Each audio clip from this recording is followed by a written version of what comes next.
maraming salamat po at despite the rest day natin lahat normally, ay pinaunlakan niyo po ako sa aking paanyaya. I would like to also take this opportunity to thank the mainstream media and also some friends from who are also influencers who are joining us today. Alam nyo, importante na we stick to the tenets na established na ng journalism. And I'm very happy na marami namang from the journalist side who came because there is a quest for truth and a quest for justice on my part. Allow me to read my press statement. I, together with my wife Cheryl, have decided to file formal complaints of defamation and defamation per se, and false light invasion of privacy against vlogger Claire Contreras alias Maharlika before the Central District Court of California. Above and beyond anything else, these cases about our quest for justice and the defense of our name, honor, integrity, and reputation. For almost a year now, we have been subjected by Ms. Contreras to almost daily barrage of vicious, unjustifiable, and blatantly false online attacks through her YouTube channel called Boljak TV.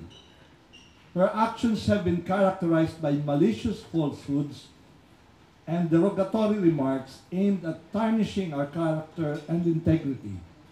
She has called me various names that were meant to deride and demean my person and sully my integrity.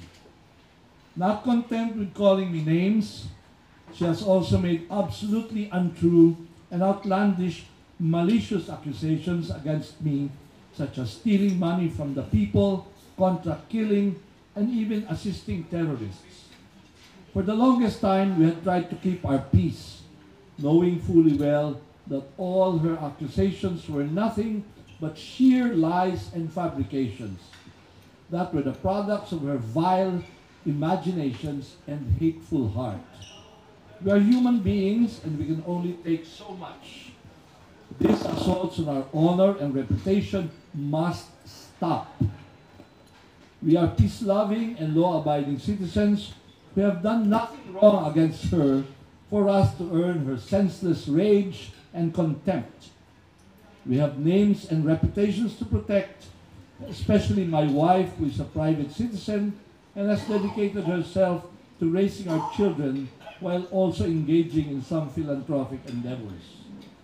Therefore, our course of action was to file appropriate charges against her. We have complete faith that the court of law would hand to her the punishment that she deserves, and the process vindicate us and help us restore our tarnished name and honor. Thank you very much.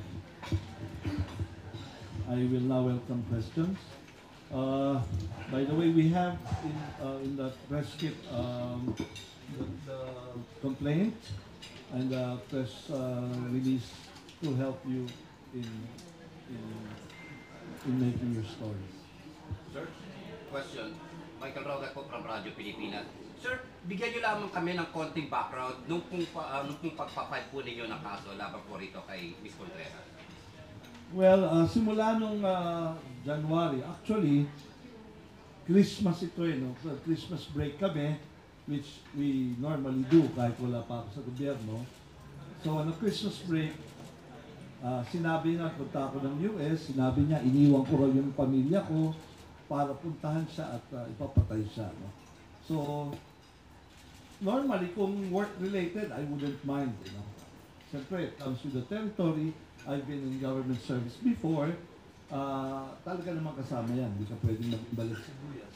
Pero para sabihin niya, explain niya na I was there, na para ipapatay siya, medyo wala namang kinalaman sa trabaho ko yun. No?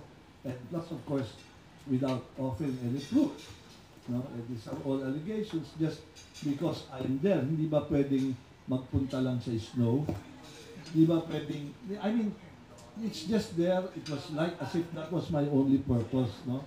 So, ganun. So, this is very This is very sad kasi sabi ko nga, hindi ganito ang Pilipino eh. Magalang po tayo eh. We respectful in anything. Yung ginawa niya yun, at sinasabi niya pa na pinablatter niya sa FBI, sa LAPD, gano'n. We will see kung ano talaga yung inaano niya. And so I chose a very good lawyer whom I think has specialized sa ganitong klase, no? Sa reputation and brand management. So, kasi kailangan makita niya na hindi mo ito biro. Just because you can, you will. I was sharing earlier, the traditional media, the mainstream media, went through the same. When they were empowered by the printing press, lahat na kung ano-ano na sinasabi until nag-settle na ang disiplina. This is what they should learn. Just because merong capability ay gagawin na. Hindi po. There are limits to everything we do. So I chose nga, recommended by a friend, to hire lawyer, si Camille Vasquez, who is, is very popular now. And because she was able to win a case without even mentioning the name of her client, no? So she must be really good, and it took a while before she took on my case, our case, kasi pinag-aralan niya rin po eh. Pinag-aralan niya rin po kung it's a good case.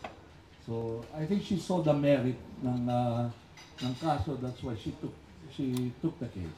Sir, last question on my part. Kung sakasakaling mapapatunayan doon po sa kasong ipinail po ninyo, ano po ang magiging parusa ni Maharlika dyan po sa kasong yan? Well, sa states kasi, only the state can file criminal charges. This is the only recourse that we have as of now. It's a civil case, so we will sue for damages dito. Pero iba sa US, no? If natalo ka, lahat ng properties mo will have to pay for that. And including kung kulang, even future earnings, makukuha yun. But I think that's too early. I think we'll have to focus on the issue at hand, which is I filed a case against her, and let's see how things develop. GM, Chris Chan sa GMADCWP. Sir, first question, what makes you decide na mag-file ng case ngayon? Dahil nabanggit nyo na parang inaraw-araw kayo since last year. Bakit sir kayo ngayon nag-file? Well, she published the picture of my daughter, who's 13 years old, among other things. But I think that broke the camel's back, no? Walang gano'n lang, di ba? You are accusing me of hiring and killing you, committing murder, and then you expose my daughter. Pag naging victim ng hate crime ang anak ko, I don't know. Ano yan? Ano mga klase yan? Walang kinalaman yan. They were there on a holiday. No? And then, para lang maka-content. No? So, I think, at hindi lang yan, no? I think all the reputations, kasi tinuruan ako ng tatay ko na di ba rin nang mawala ang yaman, wag lang ang ngalan, no? So, importante sa akin yan, no? Na ipaglaban ito sa paraan ng hindi ng paraan na ginamit sa akin. In the most civil way that I can imagine. No? So, we'll have to respond on the right response. No? Pag binato ka ng bato, hindi pwedeng bato rin. No? We'll get the response na angkop sa atin, sa ating pagka-Pilipino. We will do it the right way, we will do it the proper way, and there is a law that is prevailing, and we are anchoring our hope na bibigyan tayo ng katarungan sa ginawa niya. Sir, quick follow-up. Bakit sa tingin niyo kayo yung tina-target ni Maharlika among other government officials? The answer is, I don't know. I don't even know her. Nakita ko lang siya ng campaign, mga 2 or 3 instances. Na-interview niya pa nga ako after when the results were in, dun sa aming quick count center. So I really don't know. Mag-iliw pa siya, but I really don't know her. I just met her nung towards malapit sa election. So I don't know her. She doesn't have any evidence, any factual basis for her statements. Siguro, let's see her do that jury trial kung anong sasabihin niya. I want to hear her side. At sa totoo lang, I want to know why is she doing that? So much vile. Masyadong ampalaya. Hindi ko maintindihan po kung anong kasalanan ko sa kanya. No? And if you talk about my performance, she should just read, no, our performance sa agency that I hold. Malayong-malayo sa katotohanan ng allegations niya. So, I really don't know. Kaya, let's see. I want her to, in fact, this is a very good chance for her to prove what she's saying. I think she will also benefit from this. Val Gonzales po, DCRH. Pwede bang malaman namin kung ano na po yung negatibong epekto ng pagbanat na sa inyo sa kanyang social media account? Especially nabanggit ninyo na pati yung anak ninyo ay picture na pinag-list na sa kanyang. Well, ako naman, I will not wait for things to happen. I have to keep my family safe, no? And I have some measures na ginawa na rin. Pero I think para lang naman dun sa nakakakilala sa atin, wala naman tayong problema, no? Actually, sila ang mas worried sa mga sinasabi. Pero doon naman sa hindi nakakakilala, kawawa naman yung pamilya ko, no? Na i-accuse mo lang basta-basta. She is accusing me of murder or planning to commit murder. Hindi naman fair yan. Dahil lang nasa US ako. Yun lang ang ebidensya because I am there and no other thing, no? So, ang epekto sa amin is really scary, no? Especially when I was there. Kung merong magmaigay na sabihin, ikaw pala magtatangkang pupuntin ng buhay. O di, alam niyo naman sa mundong ito, marami na rin taking it upon themselves, no? So yun ang it instituted fear sa amin. I felt that my reputation was tarnished because, for example, in PCSO, nakatulong po kami sa almost 300,000 individuals, mostly hospitalization. Sumasakit po kami ng buhay. It is very unthinkable for me na ganun lang ka-casual sabihin na magpapapatay ako ng tao. When we take pains para tulungan ng mga taong gumaling, makasagip ng buhay. Yun ho yung disconnect eh. Kaya sa tingin ko, hindi ko dapat payagan ito basta-basta. Ang trabaho po namin, the nature of my job is to help people, most especially yung mga na-hospital po. With 300,000 people na natulungan namin last year, siyempre ngayon din, no? Ano ang magiging basis nun? Why will it be so easy for me to do or even intend to do what she's accusing me of? So, yun ang epekto sa atin yan. No? Sir, kung sakaling makarating itong pangyayari ito kay Maharlika, meron kayong gustong iparating sa kanya na mensahe? Hindi na siguro. I think the process has started, no? Let's just allow the process. Una-una, hindi ko naman siya kaibigan. Hindi ko siya talaga kaibigan. Kung susumahin ko, wala pa kami 15 minutes na kita eh. Yung encounters namin, it's really very casual thing, no? Puro pakain lang means ka nung na-meet ko siya eh. So, hindi ko talaga, I really don't have any encounter with him. So, ito na lang proseso ang available sa atin eh. Because she's taunting, I heard in one, imanda niyo ako sa US. She's taunting everybody na gano'n. Lahat ng kanyang sinisiraan, ina-accuse, doon niyo ako dalhin, di ba? So now I'm bringing justice to your doorsteps. Hindi ka kaya protektahan ng Pacific Ocean. I will bring justice and I will bring it to you. So, just be brave enough to she just has to be able to harapin yung consequences niya. Yeah. Pakilala po. GM, anong specific charge ang ibigay niyo kay Maharlika? Ilang counts? Ito yung complaint for defamation and defamation per se and forced-like invasion of privacy. GM Jeffrey Hernandez from ABS-CBN News. Sir, sa tingin niyo po, this has something to do with your association with the present administration. Of course, Maharlika is a critic of this administration. Well, I think it's a logical conclusion, no? Because I don't know her, she doesn't know me. The only thing na consistent sa kanya is that anything related with the administration, minamalay niya. So, it's a safe conclusion, I think, no? Hindi kailangan na masyadong to be a rocket scientist to arrive at that conclusion. So, yes, I believe it's that one. No? Yes. Sinasabi ka sa ng company na Maharlika. Organization, please.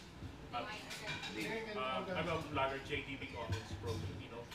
Sinasabi ng kampo nila, the person behind this action is First Lady Lisa Marcos. Any comment on that, sir? What actions? My actions? Yeah. I mean, again, anong basis? I want to know. This is all about accusations without basis. Eh. Yan ang problema talaga rito. Eh. The core of this exercise is that a lot of allegations without basis.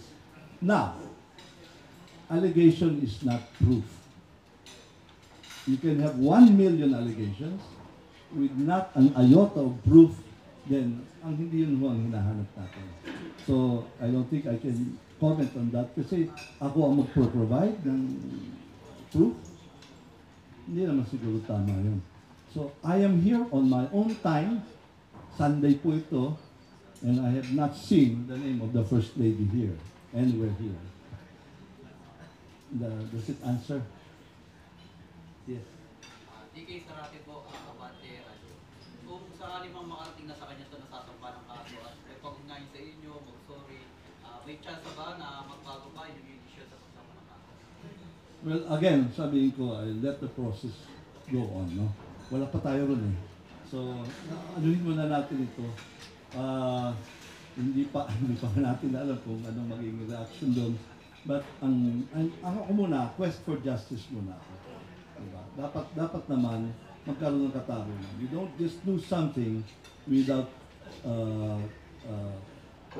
facing the consequences of your action. Diba? For every action, there is a reaction. So we have to be responsible. And right now, what I want is justice. There has been a wrongdoing done, and I want this corrected. Jeff Waller from ABS-CBN News. Sir, I'm sorry to ask a bit personal. Kamusta po ang family? Paano po ito na-apektuhan ang inyong pong pamilya? Well, for one, my wife stopped her Facebook account. No? So, mismong buhay niya ay nag-iba na rin. Our security protocol will have to change. No? So, yun yung mga bagay na dahil lang sa unfounded, no? You're affecting people, you're destroying lives, no? Because of an irresponsible statement. Hindi ganyan ang Pilipino, and that's not how to play fair, no? You have to look at people as a person. No? Hindi ho kami political machine, no? Kung ano lang maisip mo. Kung may dangal, ang tingin mo sa tao, may respeto ka, iisipin mo na ito yung may mga buhay. At ang buhay nito ay wala kang karapatan i-damage ang buhay nila. Sabi ko nga, by alleging that I intend to kill her, what will stop someone from saying, harm me for that allegation, no? O kung sino man na mag-isip na maging magbayani, no? Because she's telling me that I intend to kill her. Diba? So yun ang sasabi ko, you have to respect the person, lalo na kung ang ebidensya mo lang because I was there. No? Hindi naman pwede yun. Wala nang ibang sinabi. All allegations. Ito yung mahirap talaga eh. When allegations were being passed on as proof, magkaiba po ang allegation sa proof.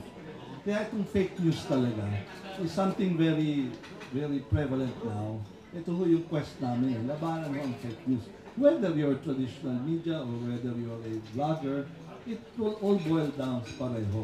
Ang lamang lang talaga ng traditional media or the mainstream media is that there are levels of control or I say of validation, no?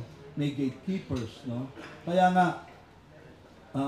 nga may reporter, you have to cover para hindi maging hearsay. Kasi tao namin nandun. He heard it. He saw it. Yun ang ating pagkakaiba. That's why kailangan cover eh. Hindi naman ho kino-cover basta-basta, but the organization can stand by the word ng tao nila. Hindi, sinabi niya yun, nandun ako. Kinover ko, may video pa nga eh. Hindi yung video-videohan ha. But merong may proof talaga. And it has to pass on several layers. And I hope the bloggers can learn from that kasi that's the only way to endure eh. Credibility is everything. Kaya nga, pati ako yung name, yung tinuro nga sa akin, mawala na ang yaman, huwag lang ang ngalan. That all boils down to credibility, your integrity. Follow-up question, Jem. Follow-up question lang sana sa linking nilagay of the First Lady sa kaso nito. Do you think this is, since Maharlika is a rabid anti-Marcos critic, do you think this is part of a broader plan to bring down the administration? I don't know her mind. Hindi ko mababasa yun. I can only talk about kung ginawa niya sa akin. Of course, they can plan. Anong gawin nila, they can plan. But sa ngayon, I cannot talk for them. I cannot speak out for them kung anong balak nila. So, but at hand, ito lang inaano ko that I will take action dito sa ginawa niya sa akin. Jem, article alam ko na dito. Jem, kailan formally na-file yung case? June 15. And then, sa US court po? Yes. Pwede rin po the case for the US court? Bakit? Well, because she's a U.S. citizen. I was there when the crime was committed. So it all, actually, I heard, I was shown a warrant of her arrest dito. Wala rin naman nangyayari. Kaya ang Sarcio, tinatawanan niya lang yung system natin dito eh. No? So I think it has to be brought where she will be made responsible sa mga ginawa niya, di ba?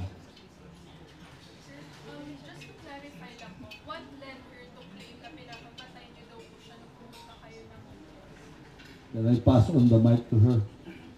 No, if you would read yung complaint ko, there is nothing sa videos na pinakita niya. There is nothing, I think, except that I am there.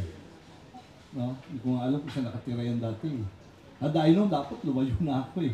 No? Pero there is no other reason except that I was there. Yun ang nakita ko.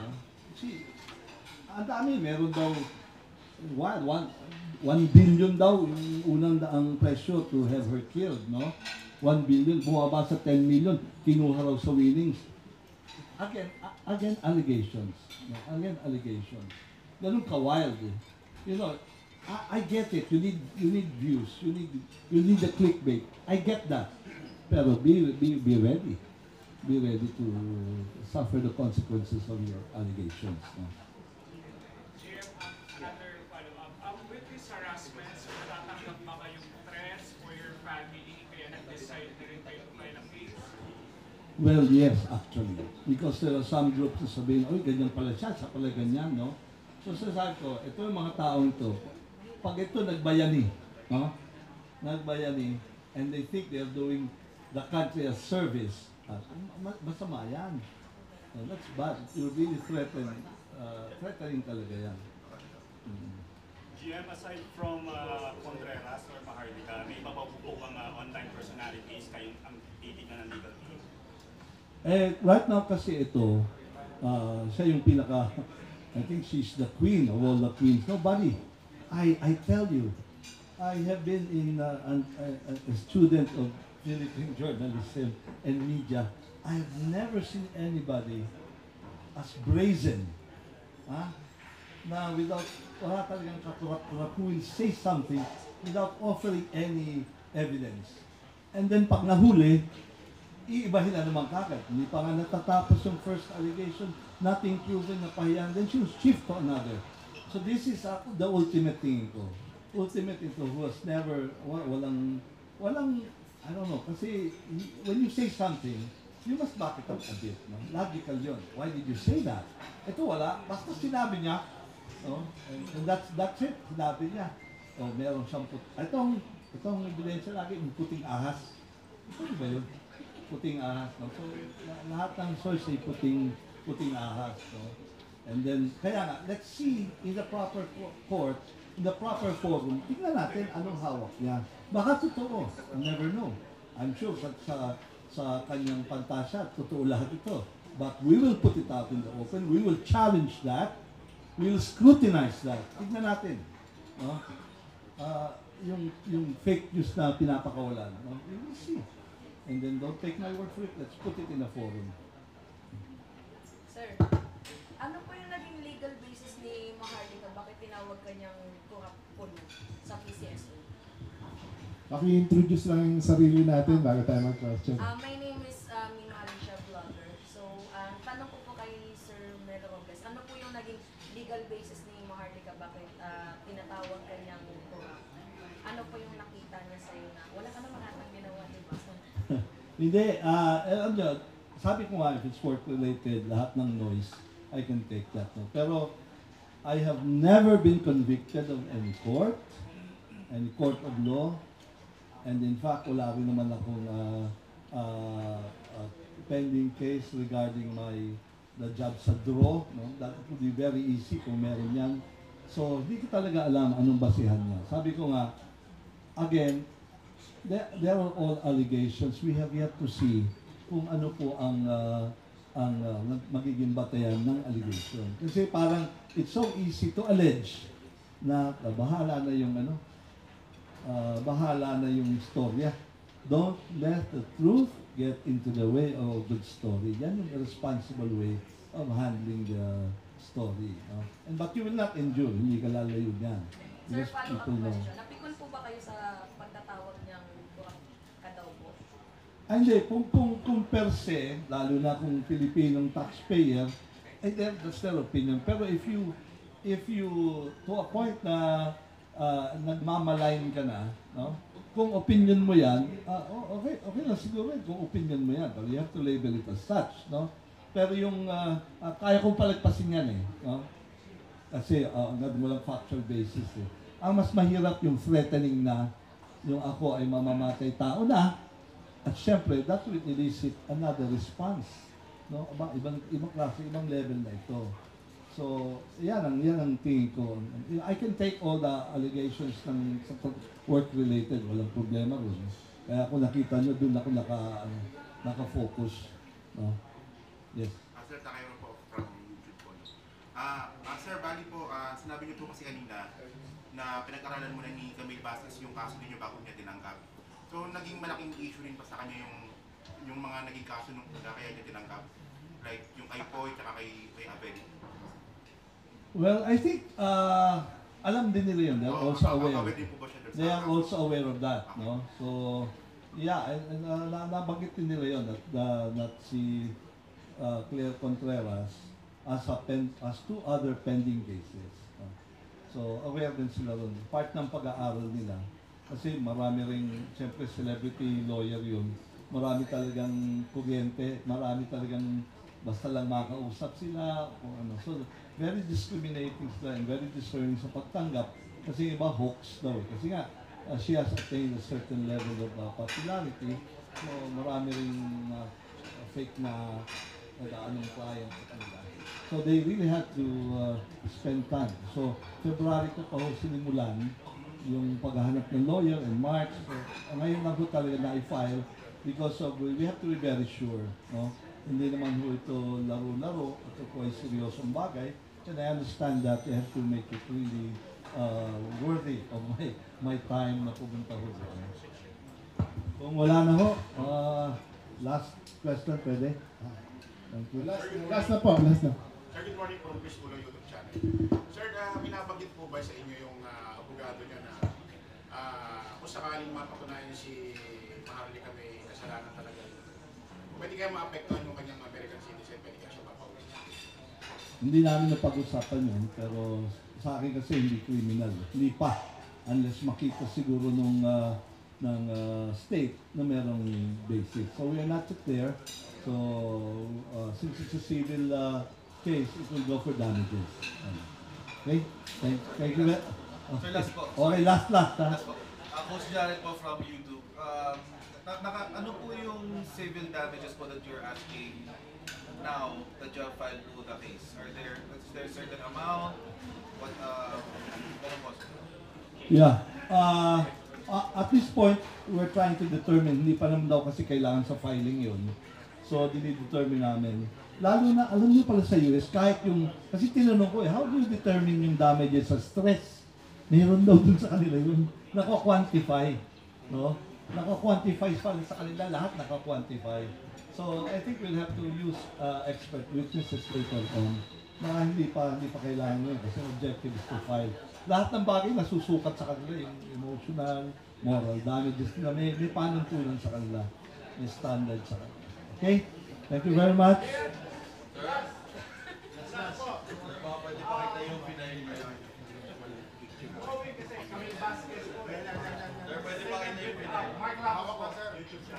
Camille Vasquez po yung lawyer. Sorry po, last na. Alam naman po natin na Camille Vasquez is Johnny Depp lawyer before. Bakit po siya yung Well, incidental lang Johnny Depp, pero ang specialty niya is reputation. Reputation and brand management. So talagang ganito to. And I think she will have her hands full. Kasi nga sa dami ng ganitong cases, no? Nung kakausap niya, nasa London, nasa New York, talagang lumalagari sa dami ng kaso. And of course, it helped na yung Johnny Depp, talagang malaking bagay yun, no? So, while she's fixing reputation, yung reputation niya naman nag-zoom talaga. Which also brings me to, you need a specialist kasi. You need a specialist if you are going to file. Ang tingin ko, hindi na haphazard. Todo na. Huwag na tayo mag-medya-medya. We'll give it the best. Yun naman ang ano ko. Because sabi ko nga, dangal itong pinag-uusapan natin. I will not take it lightly. Kahit maubos lahat ng resources mo. Basta get reputation. Sabi nga ni Robert Greene, reputation, guard it with your life. With that, thank you very much. Meron tayong QR code. Meron din hard copy sa mga matatandang katulad mo. Kaya pag nag-hard copy kayo, hinahar dito. Okay. Kala ko.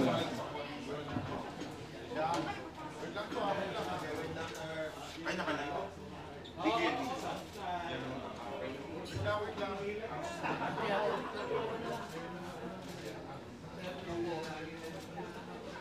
Ay, ang ganda sa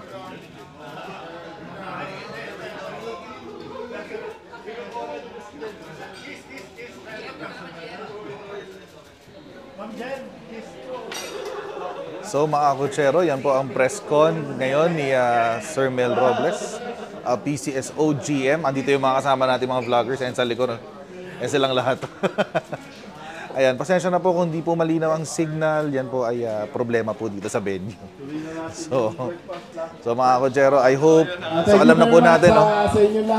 Alam na natin ang mga ganap. Taas ko lang to, Maraming salamat sa pagdating nyo kahit Sunday ngayon. So alam na natin lahat mga kutsero, mukhang tama nga ang sinabi. Mukhang tama nga ang sinabi ni Boss Mike na nag-invite sa atin. Sabi niya, makaka-relate daw tayo. Naka-relate nga tayo mga kutsero. Kasi alam naman natin, mga kutsero, na isa tayo sa mga isa tayo sa mga nabiktima. Isa tayo sa mga nabiktima ni Maharlika. Alam natin lahat yan, guys. Kaya alabang-abang lang tayo, di ba? At I hope mga kutsero na itutukan natin kasi si Maharlika iba yung ano niya Iba yung galawan niya pang-disturb talaga eh. Although hindi ko na masyadong pinunto kanina kasi alam naman natin na yung ginagawa dito ni Maharlika is really for persecution base sa association ni Mel Robles o ni GM Mel Robles sa mga Marcoses. And that's it. Wala nang wala nang ibang basihan yan. Yun lang ang basis niyan. Dahil associated siya sa mga Marcoses, yun yung punto nitong persecution natin. So, let's hope, monitor pa natin itong kaso na to. Let's hope na makakuha ni Maharlika ang what she deserves. And yun. Hanggang dito lang po muna tayo mga kutsero. God bless and see you next time, guys. Bye! Hello! Si Coach, nagsiset up pa. Hello! Hindi. Tapos na.